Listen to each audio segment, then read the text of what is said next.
Hello, I'm United States Senator Scott Brown, and I have the honor and privilege of serving the people of the Commonwealth of Massachusetts. Today, I want to speak to you about a new bill that I'm introducing in the Senate that would provide funding for programs in Massachusetts and the nation without adding to the out-of-control national debt. Last week I opposed a big spending bill because it called for nearly $60 billion in tax increases and more than $33 billion in deficit spending. I said no to this bill because the federal government is clearly addicted to debt and wants to raise taxes on Americans during a time when we can least afford it. This bill was defeated in a bipartisan manner. There are programs that the legislation calls for that are important to Massachusetts during this economic crisis.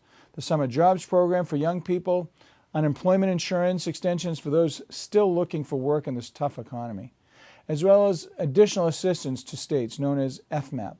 But we need to find a way to pay for them.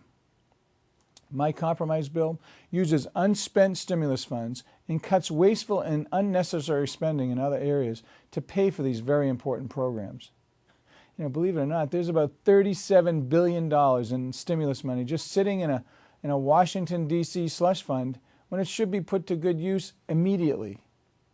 While my bill pays for additional FMAP assistance for one more year, this phase down provides states an opportunity to get their fiscal houses in order, but also make it clear that they can no longer pass the buck to the federal government, which, as you know, has budgetary problems of its own. And as you all know, I've been in Washington now for a little over 5 months. And if you follow my voting record, you know that I've crossed party lines to support good ideas when I see them.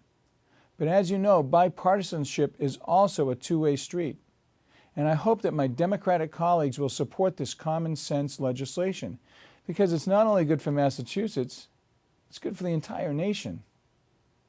And my bill will allow us to provide for the needs of our citizens without putting more debt on the credit card and without increasing taxes.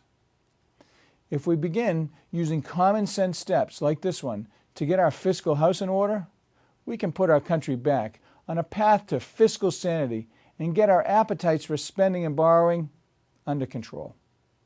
Thanks for listening to this message, and I want you to know how proud I am to represent the people of the Commonwealth of Massachusetts.